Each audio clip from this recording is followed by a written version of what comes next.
So first of all, a caveat about this presentation. I've titled it, He's Got the Whole World in His Hands, but there's no gender bias associated with that.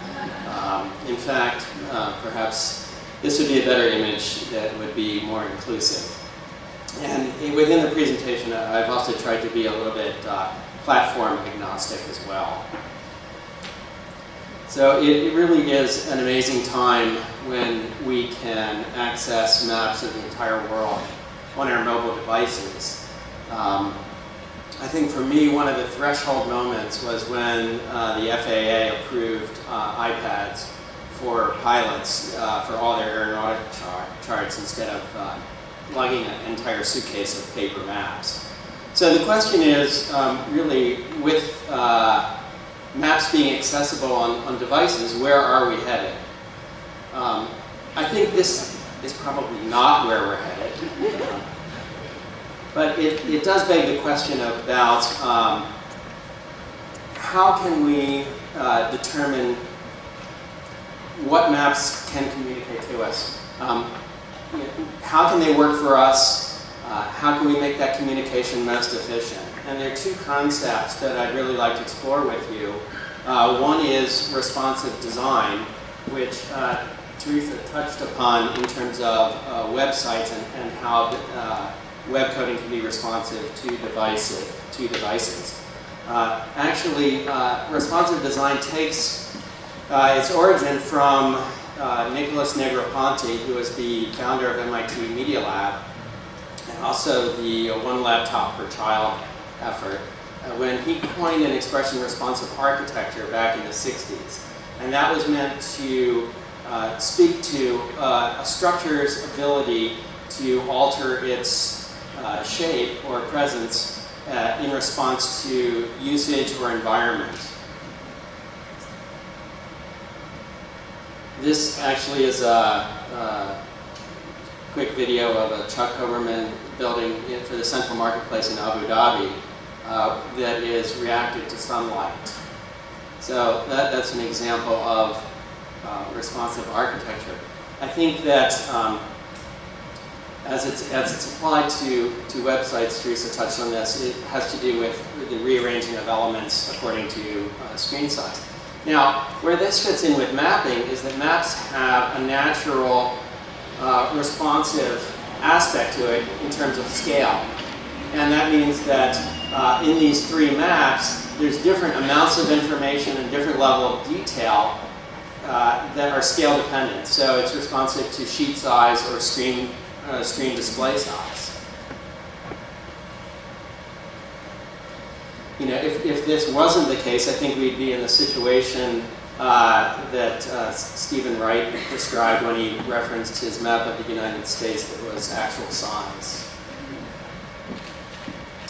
Problem with some of today's mapping, particularly MapQuest and Google and a lot of the major sites, is that the information that is displayed is built right into the base map itself.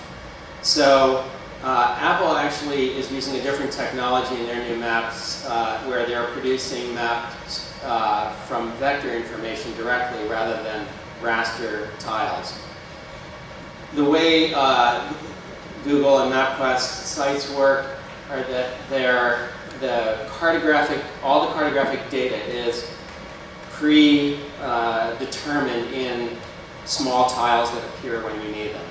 And Apple technology is using vectors that allow a little bit more flexibility. We'll have to see how that proceeds. But by way of example, I actually have a friend whose son has a passion for maps. His name happens to be Atlas. He wanted to test his fellow students' geographic ability. And what he wanted to do was have a map of Bangladesh that had the 10 to 15 the largest cities. And he wanted to do this in a mapping environment and wanted to see if his students could remember where places were. Problem is, in a mapping system, This is Bangladesh in Google at zoom 6, and that shows 10 to 15 cities, but it's like really tiny in the middle of this screen. And when you get to the size that you wanted to display it, there are well over 100 cities in this case. So he really couldn't do what he wanted to do within traditional mapping systems. We're currently working on some controls that will allow us to decouple data density from the base map. So in this control, the plus and minus would zoom in or out, and the left and right would go to less data or more data. So for instance, clicking on that would then yield quite a difference in information that could then be restyled appropriately so that the cities that are shown are larger, the state names are more prominent.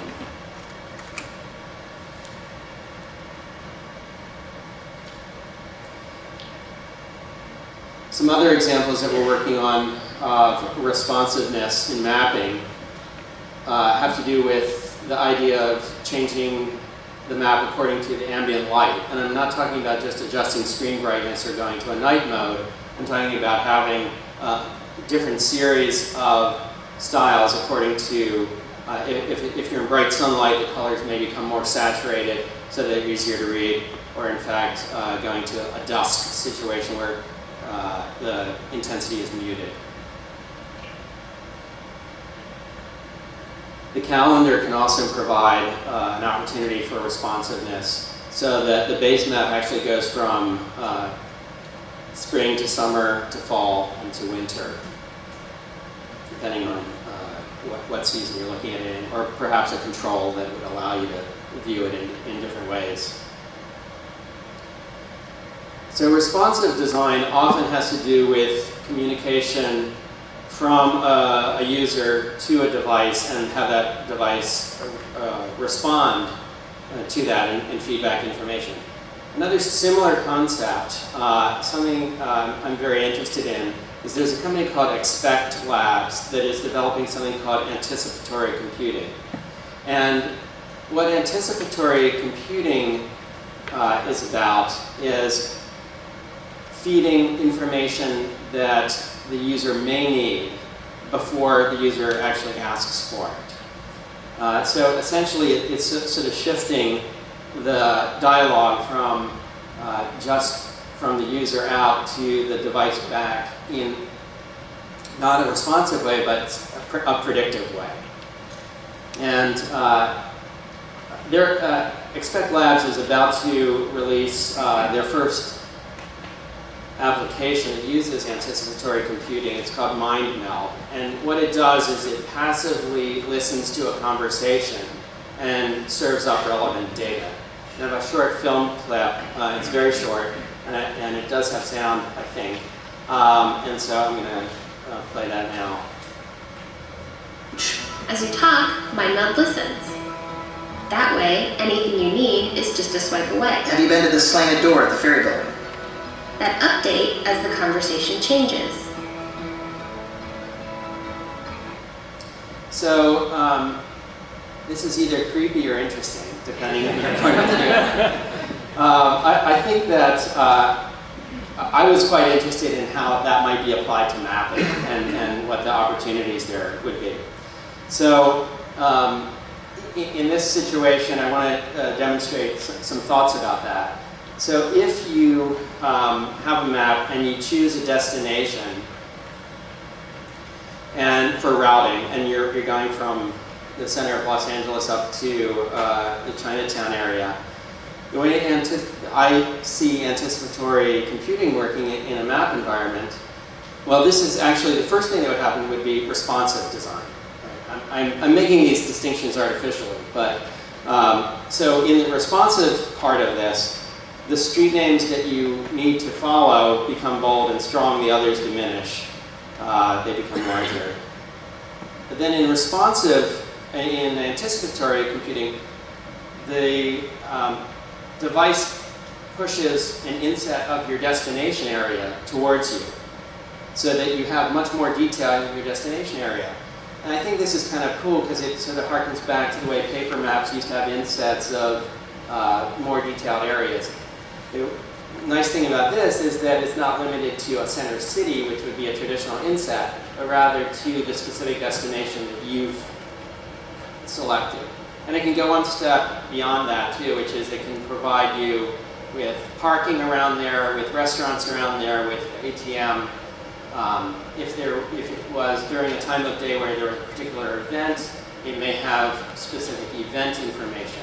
In other words, it's the smart device is using all the other information that it knows about time of day, and it's initiated by something that you've done in the same way that MindMeld was passively listening to a conversation. So that's an example of navigation. Another example might be scale with maps. So if you're looking at a map at a scale where you're showing the entire country, what might happen is it might present for you weather information, and you could choose to see weather information or not. It may present a number of different options, but this is just one that I've thought about. Now, if you're looking locally, on the other hand, what it might do is present traffic information, and you could decide to not drive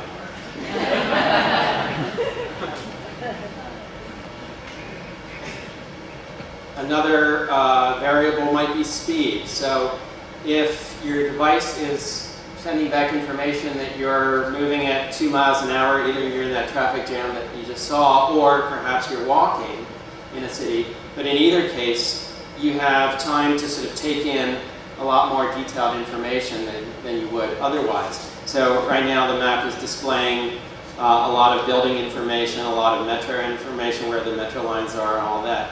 If you're moving at 30 miles an hour, it might shift, type becomes larger, just more major buildings would be showing up, and only the subway stations would be shown rather than all the detail of the line itself.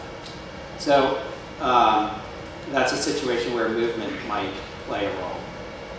Other examples of this might be what I call locational exceptionality. So if you're in a park, trails, contour lines, topography, terrain might be shown. If you're in a coastal area, flooding and effects of potential climate change may be shown. Or if you're looking at a certain area, the map may present possibilities that surround the map that are not in the field of view at that moment. And this is very much, again, harkens to some paper maps or atlases where it shows you what's outside of the current area of the screen. The neat thing about this is it could be dynamic. So as we pan the map, the whole grid around, the whole border around it would change and highlight different things accordingly.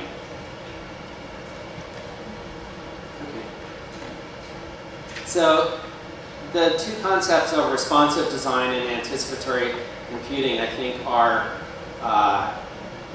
areas of mapping and areas of design that are quite interesting to explore in different media. I happen to work in mapping, but I think it's applicable in other places. But I also wanted to talk a little bit about context, because maps are really all about context. And paper maps did something that is very hard, it's currently difficult in mapping engines on the computer. I happen to bring my paper map here.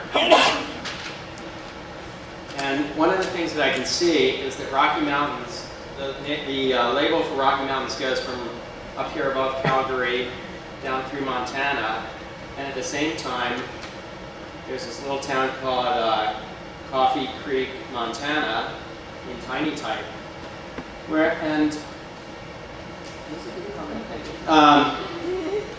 I think that screens and digital mapping have a problem because they don't have that large context sometimes. So we've also developed something called our lens tool that tries to address that and tries to give a range of experience that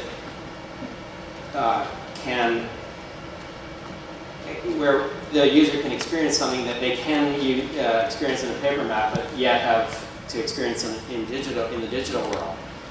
So in this, you can zoom in to the map and see actually a different base map that has more information. You could go, you could view this in aerial mode. You could view it in a historic mode. You could look back at the history that harkens to what the speakers before were talking about in Street View.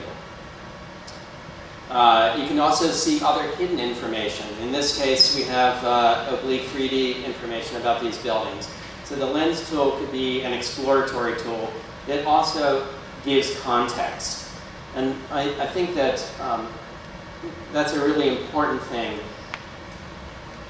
In all the technology and all the ubiquitous data that we have now, one of the things that gets left behind is the beauty of maps. And